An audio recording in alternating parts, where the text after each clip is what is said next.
하나님 감사합니다. 오늘도 은혜 주시고 귀한 은혜의 말씀, 생명의 말씀을 허락하여 주시니 감사합니다. 말씀을 들을 때 성령 하나님께서 주장하시고 인도하여 주시어서 우리 심령밭이 옥토와 같은 밭이 되어서 하나님의 말씀을 잘 받을 수 있는 은혜를 주시옵소서. 예수님의 이름으로 기도합니다. 아멘. 오늘 하나님 말씀의 본문은 마태복음 13장 3절로 8절까지 말씀이 되겠습니다.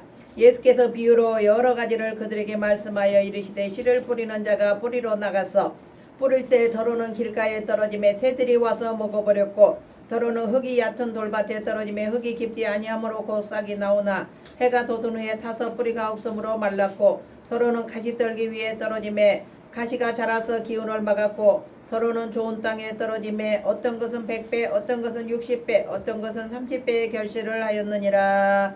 아멘. 아멘. 오늘 하나님의 말씀의 제목은 씨 뿌리는 비유입니다. 씨 뿌리는 비유. 오늘 본문은 예수님의 비유 중에서 가장 유명한 씨 뿌리는 자의 비유를 기록하고 있습니다. 예수님께서는 길가와 자갈밭, 가시떨기, 옥토에 뿌려진 씨의 비유를 통해서 말씀을 듣고 깨닫는 자가 얻을 축복에 대해서 교훈하고 계셨습니다. 이는 예수님의 말씀을 듣고 끝까지 지키는 자가 천국의 영원한 상급을 받게 될 것임을 비유로 가르치신 것입니다. 역사적인 배경에 대해서 알아보겠습니다. 마태복음 13장은 예수님의 유명한 7가지 비유를 기록하고 있습니다. 이는 모두 예수와 함께 임한 천국에 관한 가르침입니다. 그 중에서 씨 뿌리는 자의 비유는 가장 처음 나타나며 사람들에게 잘 알려져 있습니다. 이는 농사를 배경으로 한 이 비유가 사람들에게 설득력이 있으며 효과적으로 전달되었기 때문입니다. 팔레스틴에서도 농업은 생계를 위한 필수적인 산업입니다. 유대 백성들도 우기가 시작되기 전인 10월이 되면 한 해의 농사를 위해서 들판에서 씨를 뿌리곤 하였습니다. 아마 예수님께서 갈릴리에서 사람들에게 이 비유를 말씀하실 때도 이 무렵이었을 것으로 생각됩니다. 무더운 여름철이 끝날 무렵에 농부는 밭에 나가 밀이나 보리나 씨앗을 굳은 땅 위에 뿌립니다. 그리고 쟁기로 땅을 갈아 씨앗이 흙 속에 묻히도록 합니다. 그리고 겨울비가 와서 싹이 나기를 기다립니다. 따라서 기후나 여러가지 조건에 의해서 실제적인 수확은 많은 차이를 나타냈습니다. 우리도 어렸을 때 초등학교 다닐 때 가을에 들판에다가 보리에 씨를 딱 뿌리고 나면 이 보리는 아주 강인해서 겨울을 지나고 이제 봄이 되면 꽃이 피고 여름 되면 수확을 하게 되는 것입니다. 그런데 이게 가을 돼서 보리 싹이 한 뼘씩 올라올 때는 동네 그냥 초등학생들 다 모여라 그래가지고 풍선껌을 한 개씩 주는 거야. 그럼 풍선껌 한 개를 얻어먹으려고 보리밭을 하루 종일 밟고 여럿이 친구들과 초등학교 그냥 친구들과 동네 친구들과 함께 노래를 부르면서 보리밭을 밟아주는 거예요. 그러면 몇 시간 밟고 나서 줄을 서가지고 떼지어서 풍선껌 한 개 얻어먹었던 생각이 납니다. 그 풍선껌이 뭐라고 하여튼 재밌는 추억으로 남아있습니다. 이렇게 보리는 생명력이 아주 강이네요. 그래서 왜 밟아주느냐 그때는 몰랐지만 커서 그 보리의 체질을 생각해 보니까 보리가 가을에 파릇파릇 이렇게 싹이 나잖아요. 그런데 겨울에 그 추운 겨울을 이기려면 눈도 맞아야 되고 얼음도 얼어야 되고 그 추운 일기를 다 견뎌야 되면은 이 보리가 싹이 이렇게 서 있으면 안 돼. 그래갖고 발로 막 강인하게 밟아줘야 되는 거예요. 보리는. 그래서 발로 보리싹이 올라온 거를 다 밟아가지고 강인하게 해가지고 그 보리싹이 추운 겨울에 눈을 맞고 얼음을 얼면서 그걸 살아서 견뎌내는 거예요. 그리고 봄 되면은 꽃이 피고 그 꽃 끝에 보리가 열매가 올라와서 우리가 밥을 먹는 맛있는 보리쌀이 되는 겁니다. 이렇게 예수께서 말씀하실 때 옥토에 뿌려진 씨앗이 30배에서 100배까지 결실을 맺는다고 한 것은 결코 과장법이 아니었습니다. 왜냐하면 성경에 말씀하기를 이삭이 그 해에 농사하여 100배의 수확을 얻은 사건을 성경은 증거하고 있습니다. 창세기 26장 12절에 이삭이 그 땅에서 농사하여 그 해에 100배나 얻었고 했습니다. 보리 한 알을 심었으면 보리가 100개의 수확을 열렸다 하면은 얼마나 큰 농사의 풍요로움인지 알 수가 없습니다.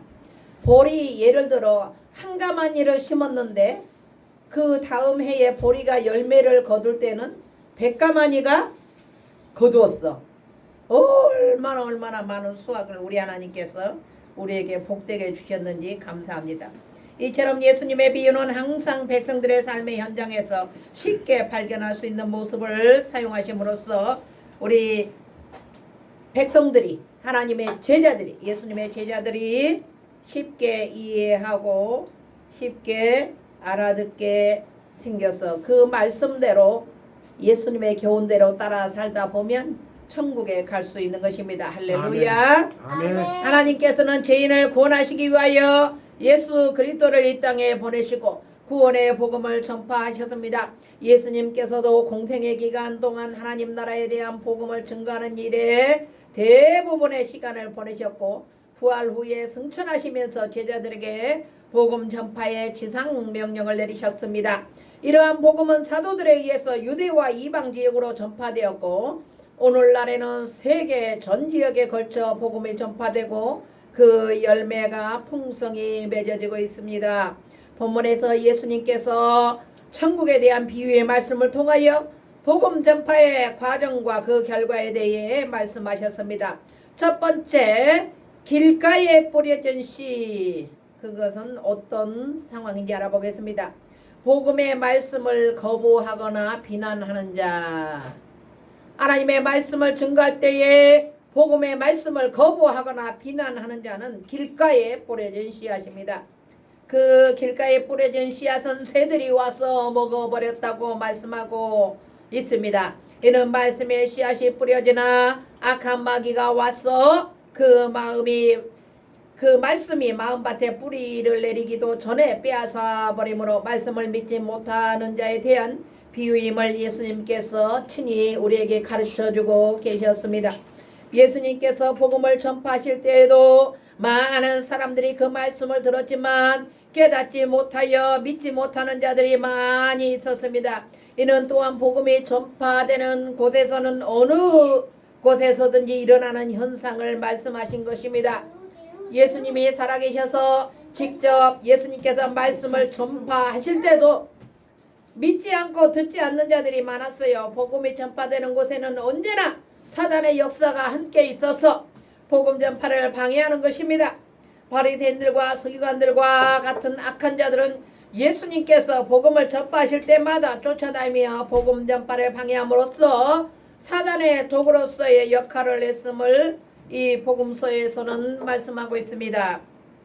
복음이 전파될 때 복음을 믿지 못하여 거부하는 현상은 오늘날에도 마찬가지로 일어나고 있습니다. 어떤 이들은 복음이 과학적이고 합리적인 정신에 어긋난다고 비난하기도 하고 적극적으로 복음을 핍박하는 자들도 많이 있습니다.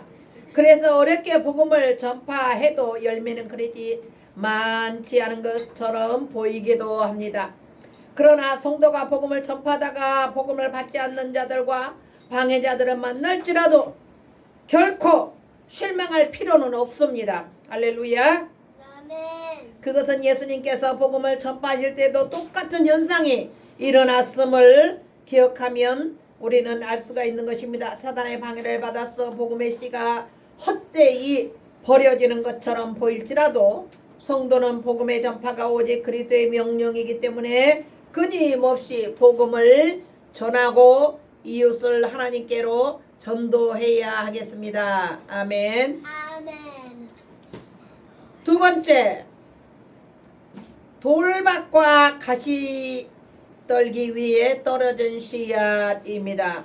이 사람들은 믿는 것 같으나 결실하지 못하는 자이며 돌밭에 떨어졌다라는 것은 닫혀진 마음, 굳은 마음, 완악한 마음이 돌밭에 떨어진 씨앗입니다. 그리고 가시떨기 위에 떨어진 씨앗은 어떤 씨앗일까요?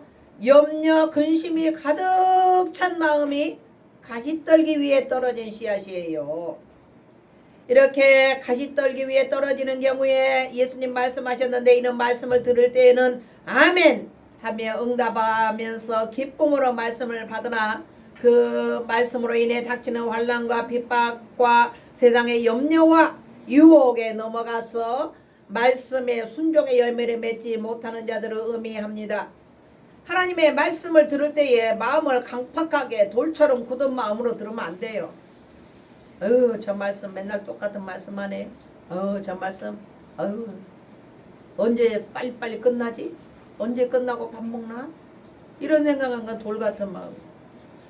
그리고 내가 이렇게 예배 시간에 앉아 있는데 이번 달에 돈이 모자라네.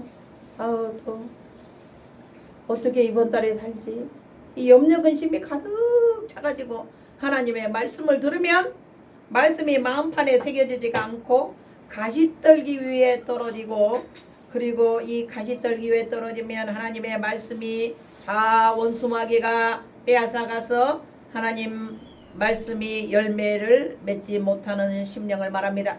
하나님 나라에 들어가는 복음을 받는다는 것은 모든 사람에게 기쁨과 만족을 주지만, 하나님 나라 백성으로 살아가는 것은 십자가를 지는 고난 중에도 이제 하나님의 말씀을 열매와 결실을 맺지 못합니다. 그런 자들은 어떻게 해요? 쭉정이가 되어서 천국 창고에 들어가지 못하는 거예요. 말씀을 제대로 받지 못하면 우리의 영혼에, 우리의 믿음이, 우리의 삶이 쭉정이가 되어서 천국 창고에 들어가지 못하면 구원을 받을 수가 없는 거예요. 설교 시간에 하나님의 말씀을 예배 시간 늦지 않게 일찍 오고 회개 생활을 잘 하고 말씀을 제대로 잘 받아야만이 그 믿음이 통통하게 열매가 맺혀지고, 그리고 그 삶이 복되고 하나님 앞에 영광 돌리며 하나님의 말씀을 순종함으로 인해서 하나님 나라 창고에 들어가게 되고 구원에 이르는 자가 되는 것입니다. 할렐루야. 아멘. 사단은 할 수 있으면 믿는 자까지라도 삼키려고 우는 사자같이 입을 벌리고 있습니다. 그래서 성도가 복음에 합당한 삶을 살려고 하면 반드시 방해와 핍박이 따라오게 되어 있습니다. 사람들은 예수를 믿으면 모든 일이 잘 되고 평안이 오게 될 것이라고 기도하고 있습니다. 기대하고 있습니다. 그러나 오히려 복음에 합당한 삶을 산다는 것은 현실적으로 고난과 불이익을 당하여야 하는 것입니다. 인내가 필요한 것입니다. 너희가 인내가 필요하면 너희가 하나님의 뜻을 행한 후에 약속을 받기 위함이라. 히브리서 10장 36절의 말씀이었습니다. 또한 인내를 만들어내는 믿음의 시련, 야고보서 1장 2절 3절 내 형제들아 너희가 여러가지 시험을 만나가던 온전히 기쁘게 여기라. 이는 너희의 믿음의 시련이 인내를 만들어내는 줄 너희가 알미라. 아멘. 행함이 없는 믿음은 야고보서 2장 17절에 있습니다. 이와 같이 행함이 없는 믿음은 그 자체가 죽은 것이라. 또 오래 참으신 예수님에 대한 것은 디모데전서 1장 16절 그러나 내가 공유를 입은 까닭은 예수 그리스도께서 내게 먼저 일체 오래 참으심을 보이사 후에 주를 믿어 영생 얻는 자들에게 본이 되게 하려 하심이니라. 아멘. 히브리서 12장 2절에 믿음의 주여 또 온전케 하시는 이인 예수를 바라보자. 저는 그 앞에 있는 즐거움을 위하여 십자가를 참으사 부끄러움을 개의치 아니하시더니 하나님 보좌 우편에 앉으셨느니라. 아멘. 다음은 옥토에 심겨진 씨앗에 대해서 말씀하겠습니다. 풍성한 복음의 열매를 맺는 자, 이는 옥토에 떨어진 씨앗입니다. 예수님께서 마지막으로 복음의 씨가 뿌려지는 밭에 대해 비유를 말씀하셨는데 그것은 옥토로서의 복음의 씨앗이 100배와 60배와 30배의 결실을 맺게 된다는 것이었습니다. 이는 복음의 말씀을 들을 때에 복음을 믿고 어떠한 시험과 핍박이 와도 굴하지 않고 복음의 풍성한 열매를 맺는 것을 의미합니다. 우리가 구원은 1대1이에요. 같은 교회에서 같이 하나님 말씀을 듣고 예배하고 하나님 앞에 똑같이 예배드린다 할지라도 주님이 오실 때는 각 개인 각 한 사람 한 사람 믿음을 보시고 순종하는 것을 그 형태에 따라서 그 믿음을 보시고 예수님은 하늘로 공중으로 들여 올라가시기도 하고 버려둠을 놓기도 하는 거예요. 우리는 정신 차려서 믿어야 돼요. 아멘. 게으르게 믿거나 나태하게 믿거나 태만하게 믿는 자들은 다 구원에서 제외됩니다.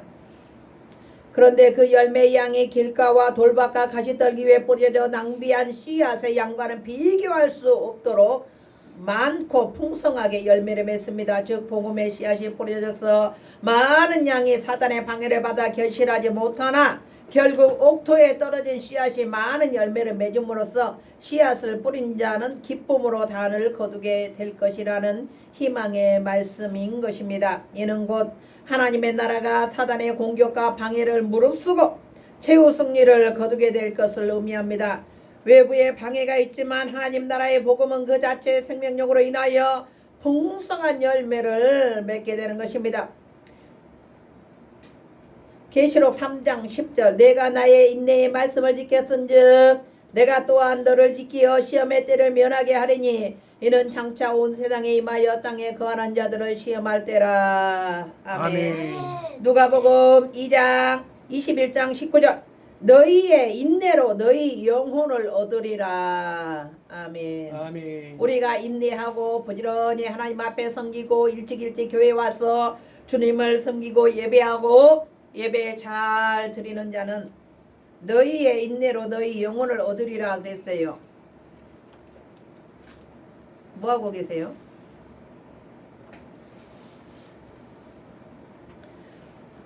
우리는 예수님의 천국비를 통하여 복음의 생명력과 그 능력에 대해 알게 됩니다. 그러므로 성도는 외부적으로 사단의 강한 방해와 핍박이 있다 할지라도 하나님 나라의 궁극적인 승리를 믿음으로 담대하게 복음의 열매를 위하여 투쟁해야 하겠습니다.